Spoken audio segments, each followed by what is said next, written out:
Assalamualaikum warahmatullahi wabarakatuh, teman-teman sahabat rumah kebun dimanapun berada. Salam sehat, salam sejahtera ke teman-teman sahabat rumah kebun. Jadi sesuai dengan judul, kita mau jelaskan tentang pentingnya memahami fase generatif.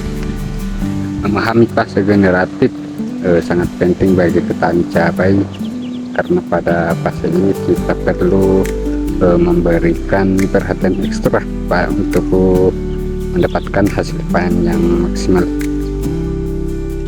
Fase generatif pada tanaman cabai adalah tahap di mana tanaman beralih dari pertumbuhan vegetatif, pertumbuhan daun, batang, dan akar menuju tahap produksi. Pada fase ini tanaman cabai akan mulai menghasilkan bunga, kemudian berkembang menjadi buah cabai.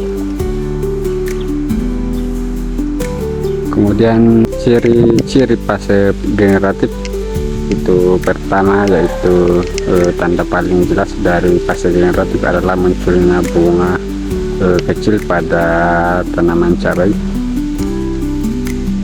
seperti ini teman-teman. Kemudian yang kedua yaitu pertumbuhan buah. Setelah bunga berhasil dibuahi, akan terbentuk buah cabai yang terus membesar. Kemudian ciri-ciri yang ketiga yaitu perlambatan pertumbuhan vegetatif, pertumbuhan daun dan batang akan melambat karena nutrisi tanaman lebih terfokus pada pembentukan bunga dan buah.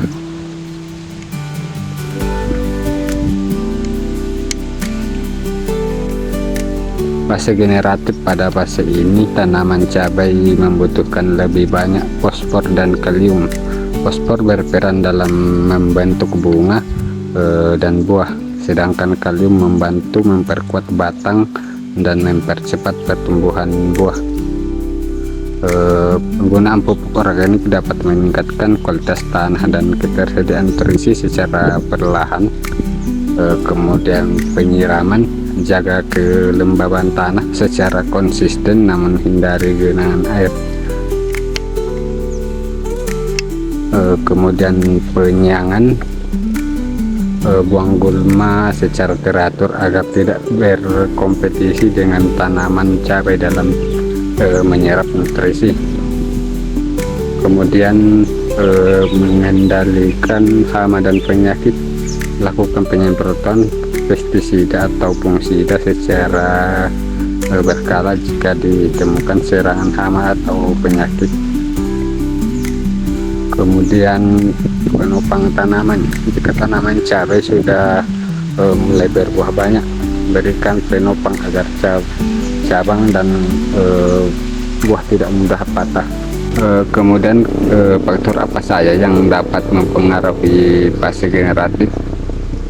Itu yang pertama, genetik. Varietas cabai yang berbeda memiliki karakteristik pertumbuhan yang berbeda-beda. Kemudian yang kedua yaitu nutrisi. Ketersediaan nutrisi yang cukup akan sangat mempengaruhi pertumbuhan bunga dan buah. Kemudian iklim, suhu, cahaya matahari, dan kelembaban yang sesuai akan mendukung pertumbuhan tanaman cabai. Kemudian yang keempat yaitu hama dan penyakit. Serangan hama dan penyakit dan dapat menghambat pertumbuhan tanaman cabai. Dengan memberikan perawatan yang tepat pada fase generatif, diharapkan tanaman cabai dapat menghasilkan buah yang berkualitas dan berlimpah. Oke teman-teman sahabat rumah kebun, cukup sekian dulu dan saya ucapkan terima kasih. Assalamualaikum warahmatullahi wabarakatuh.